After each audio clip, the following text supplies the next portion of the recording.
हाय दोस्तों, स्वागत है आप सभी का अपने YouTube channel GS by M S sir में। तो कैसे हैं दोस्तों आप सभी? आई होप कि अच्छे होंगे। तो दोस्तों ठीक है, चलिए आज क्लास हम लोग स्टार्ट करते हैं। ठीक है दोस्तों, हिंदी की बताए थे आप लोग के लिए कि हिंदी की जो मैंने बताया था कि कंप्लीट क्लास देने के लिए हिंदी व्याकरण का और संस्कृत का जो कि देख रहे हैं यूपी टेट आने का आसार भी हो रहा है दोस्तों, और नया आयोग जल्दी गठित हो जाएगा। और जल्द से जल्द अच्छी खबर आएगी दोस्तों आप लोग के लिए। तो हम बताए थे कि जो क्लास कंप्लीट दूंगा, कुछ कारणवश बीच में क्लास रुक गई थी। इससे पहले मैंने स्वर हिंदी के जो वर्णमाला चैप्टर है उसको मैंने स्टार्ट किया था, तो स्वर और व्यंजन कंप्लीट किया था। आज हम आप लोग के लिए व्यंजन के उच्चारण स्थान बताएंगे दोस्तों। ठीक है, सभी व्यंजनों के उच्चारण स्थान, उसके बाद से कुछ अन्य व्यंजन हैं हमारे हिंदी में, उसे भी कंप्लीट करते हुए आगे बढ़ेंगे दोस्तों। ठीक है, तो आइए स्टार्ट करते हैं।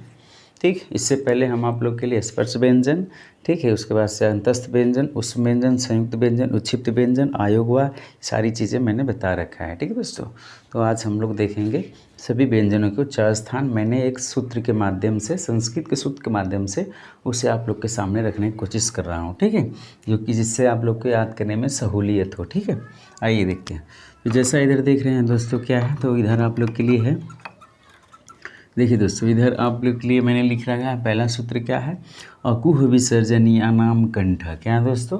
अकुह विसर्जनीयानाम कंठ। इसका उच्चारण स्थान क्या होता है? तो कंठ होता है। क्या दोस्तों? कंठ होता है, जिसे काकल्य भी कहते हैं। क्या कहते हैं? काकल्य भी कहते हैं। और देखिए तो अ में दोस्तों आपका अ का फैमिली का आ भी आ जाएगा। और कू का मतलब यहाँ पे दोस्तों ना, कू तो मत समझिएगा सर जी, कू क्या है? तो कू आपका ना, जैसे हिंदी में आपका क वर्ग है ना दोस्तों, इसलिए संस्कृत में कू वर्ग होता है। ठीक है, तो वही चीज़ है, क और कू एक ही चीज़ है, अलग नहीं है ना। तो आप थोड़ा सा भी डरिएगा नहीं कि सर कू क्या बता रहे हैं, कू ना, तो कू क्या है? क वर्ग है। और कू में आपका क ख ग घ अंगा, यानी कि क ख ग घ अंगा। ठीक है, ये चार आपके पाँच आ जाएंगे वर्ड। तो वर्ग में कितने आते हैं वर्ड? तो 5 आते हैं। ठीक है, उसके बाद से ह भी है दोस्तों। क्या है? ह भी है। उसके बाद से अगला है आपका विसर्ग। क्या है? विसर्ग है। विसर्ग, तो इन सभी का उच्चारण स्थान आपसे पूछा जाए दोस्तों, क्या बताएंगे? कंठ। क्या? कंठ बताएंगे। और आपसे प्रश्न किया जाए कि शुद्ध काकल्य वर्ण क्या है, तो शुद्ध काकल्य वर्ण क्या है? ह है। क्या है? ह है। ध्यान रखिएगा, ये प्रश्न आ चुका है ना कि शुद्ध काकल्य ध्वनि बताइए, ऐसे शुद्ध काकल्य वर्ण बताइए, तो क्या बताएंगे? ह। क्या बताएंगे? ह। ध्यान रखिएगा। ठीक है, दूसरा है दोस्तों, दूसरा सूत्र है हम लोग का इचु यसानाम तालु। क्या है? इचु यसानाम तालु। तो इचु यसानाम तालु में आपका ई के फैमिली का देखिए, छोटी ई, बड़ी ई, अब चू वर्ग। क्या? चू वर्ग। चू वर्ग का मतलब कि च वर्ग। ठीक है, तो च छ ज छ इया, च छ ज छ इया। तो ये आपके कितने हैं? 5 है दोस्तों। ठीक है, इसके बाद से अगला आता है य। क्या? य और स। तो ये तो बहुत इंपॉर्टेंट है दोस्तों, याद रखिए। य और स का भी उच्चारण स्थान क्या होता है? तालु। इसे तालव्य भी कहते हैं ना। तो इन सभी का उच्चारण स्थान क्या होता है आपका? क्या होता है? तो तालव्य। क्या? तालव्य। ध्यान रखिएगा।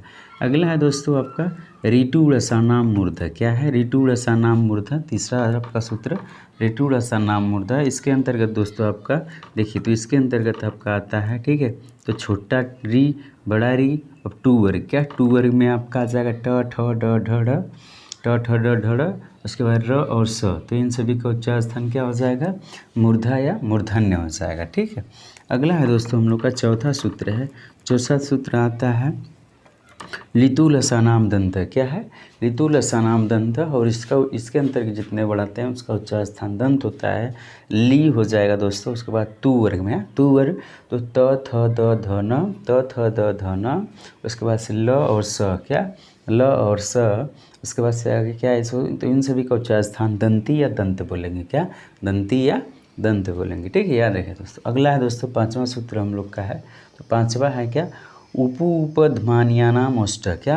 उपधमानियानाम ओष्ठ, यानी कि छोटा ऊ, बड़ा ऊ, पू वर्ग। क्या दोस्तों? पू वर्ग में आपका फ फ व भ म, फ फ व भ म। इन सभी का उच्चारण स्थान क्या हो जाएगा? ओष्ठ। क्या हो जाएगा? ओष्ठ हो जाएगा। उपधमानियानाम, यानी उपधमानी क्या होते हैं दोस्तों? तो आधा विसर्ग फ, आधा विसर्ग प, तो ये आपके उपधमानी होते हैं। इन सभी का यूज हिंदी में नहीं होता है, संस्कृत में होता है। यहाँ पे आया है तो मैंने आप लोग के लिए जानकारी के लिए बता दिया। ठीक है, ध्यान रखिएगा दोस्तों।